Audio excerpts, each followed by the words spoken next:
Okay, today's class has to do with possibility and impossibility, a content belonging to grammar, as usual, part of this unit 6. And the main objective is to make logical guesses based on facts, based on information or characteristics that you can see in a person, in a thing or things. Okay, so let's see. Apart from this, obviously, that this is something that has to do with personal perception on things, right? So be careful about that. Let's see. Okay, there you go. Models of possibility. When we talk about possibility, we're talking about things that may be 100% for sure, that you can be 100% that something is not true. Okay, you may be sure about something, so you got 50%, right? So you got some examples here. You must be joking, you can be serious. It must be modals of possibility, use of modals, modal verbs. Remember, you may be right, talking about 50%, must, can't, might, may, could, okay? So we are going to work with those today. The first thing to see is that these models of possibility or impossibility of things happening, okay, are divided into two. On the left, when you're not sure, that means that you got 50% of chances that something is true or not, right? You may use might, may, or could. The three of them have a similar meaning, so don't worry, you may use any of them, okay, to talk about 50% of possibilities of something, right? Then on the right, you got when you're sure something is possible or true, that is to say you got 100% of certainty that something is, okay, you're going to use must, right? Then when you're sure something is not possible or true, 100% again, you're going to use can.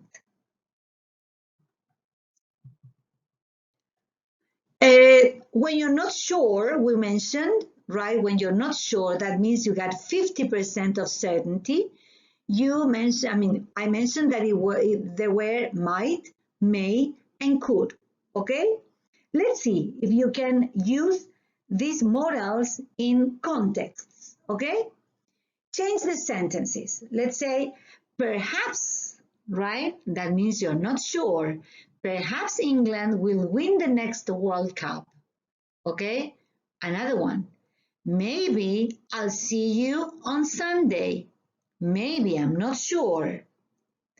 Heavy rain is possible this evening. Once again, you don't have the 100% certainty of these things to happen.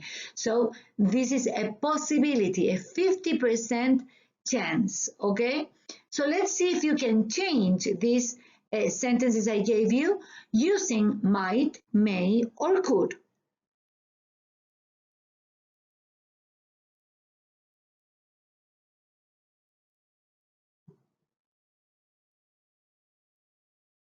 Okay, let's see. See, example. Perhaps England will win the next World Cup. That was the first exercise. If we use might, for example, could be England might win the next World Cup, and it has the same meaning as the previous sentence. Another example. Change the sentence and use may now. Maybe I'll see you at 9 o'clock. Maybe it's not the same as may, right? They have the similar meaning, but the word is written in a different way. Let's say, maybe I'll see you at 9 o'clock. Use may. Let's see. I may see you at 9 o'clock. See? Another one. Change the sentence and use could. Another one for 50 possibilities. Rain is possible this evening, right? Use could.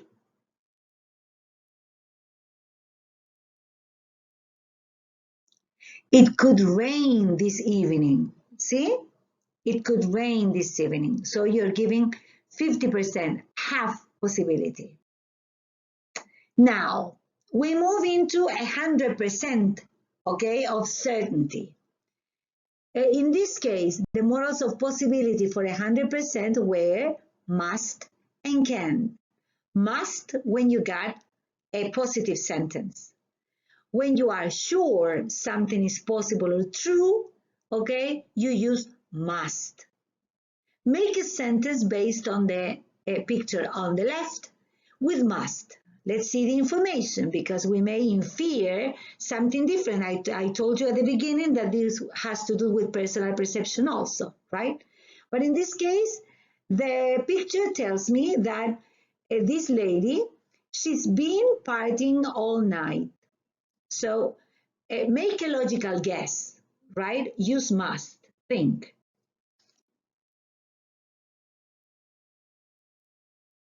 Okay, this may vary, obviously. Example, using must. What are you assuming? What are you thinking based on facts? Which is your logical guess here? She must be tired, right? Obviously. Here you may have 100% of certainty because we're talking about someone who hasn't slept. I mean, who hasn't slept probably, right? So that's why you may make a logical guess based on that. See? Another one.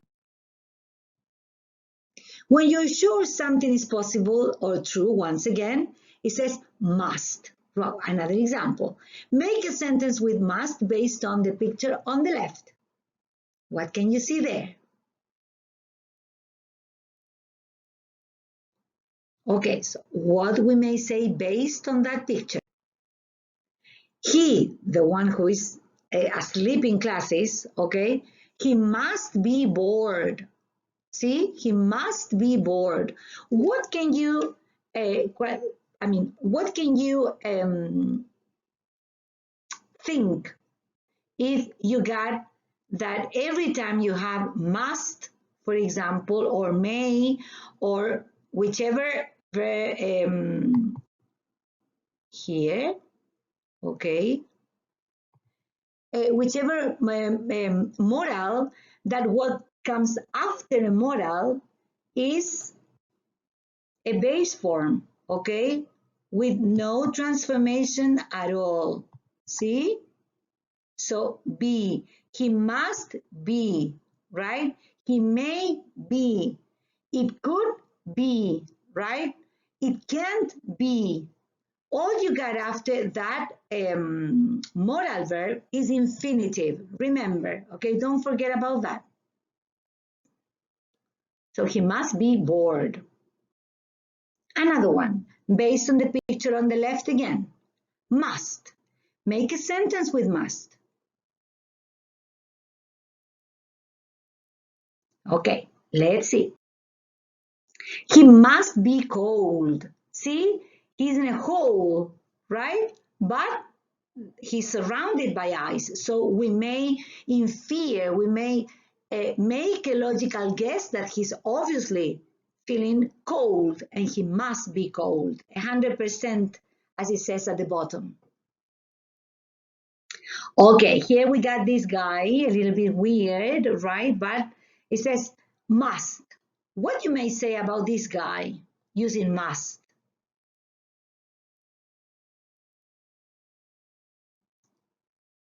Okay, he must be joking, obviously. See? I don't think that a person can go out in the middle of a street, okay, and start shouting or dress like that, see, without making people think what this person is doing here, right? So 100% of certainty that he must be joking, right? Now, what happens when your certainty is 100%, but you're sure that something is not possible or not true? The previous one in must were affirmative, right?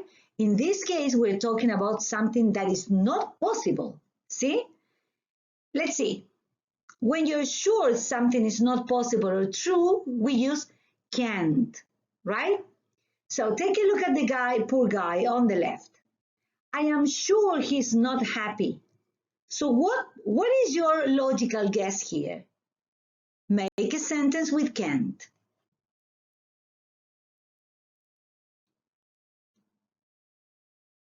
Okay, let's see. You may say he can't be happy. Obviously, he's on his knees. He's probably overwhelmed. Okay, he's very worried about something, so he can't be happy. With all that information, you may infer that, right? Another example. See this guy right on the right, and you have possibilities, right? When you're not sure, once again, we are recalling might, may, could. When you are sure something is possible or true, positively, must. When you are sure something is not possible or true, can't, negative. Okay, the first at the top of the page we got 50%, at the bottom we got 100%. So based on this and using these models of possibility, what happens with this guy on the right? Which is your logical guess based on his face?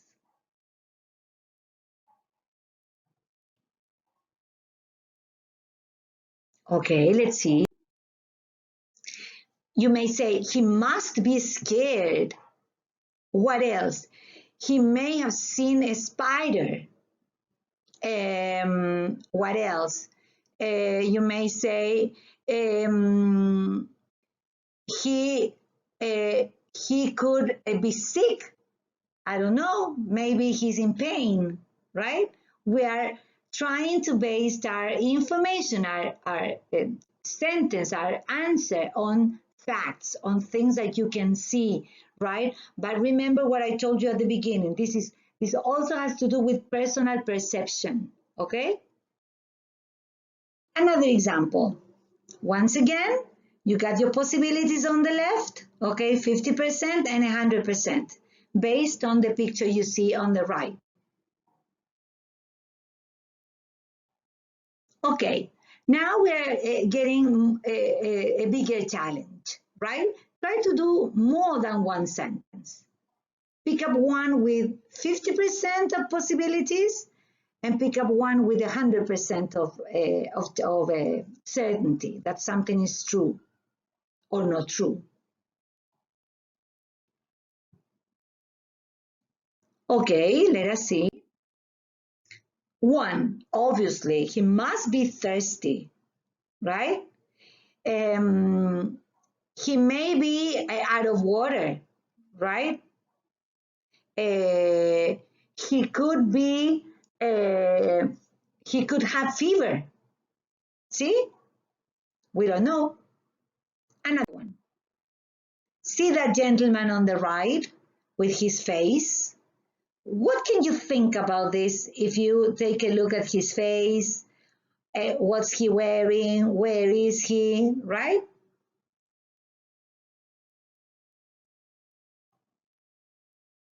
Okay.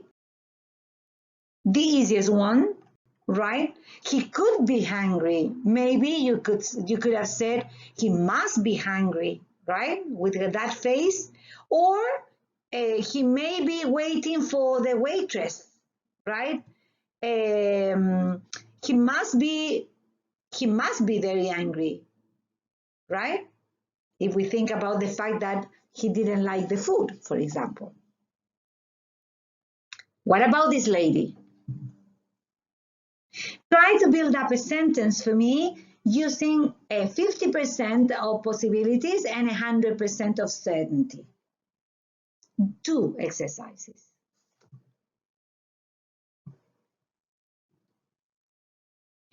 Remember that you're speaking. I didn't say write down. Okay. What can you say based on that picture? She must be at work, right? Because of the way she's she's dressed, okay? She could be bored because of her face, right? You may say she could let's say another one. She must be tired, right? She may be sick, right? She can't be happy. Obviously, with that face, impossible. Okay, what can you say about that picture?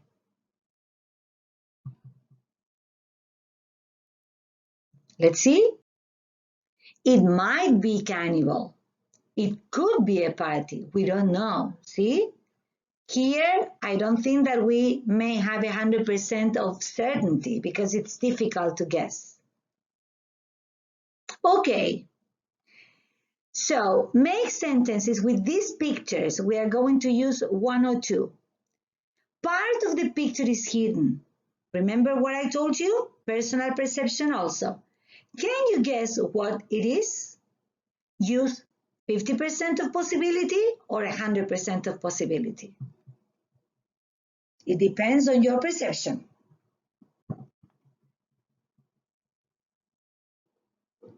Okay, you just have a little bit or a little piece of that picture.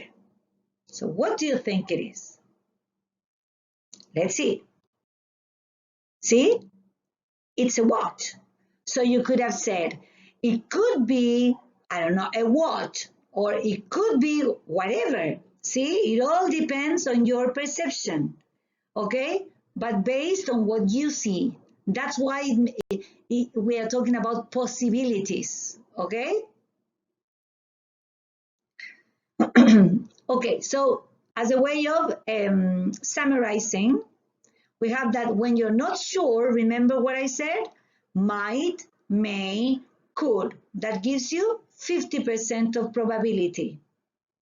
When you're sure something is possible or true, what do we use? Must. Affirmative sentences.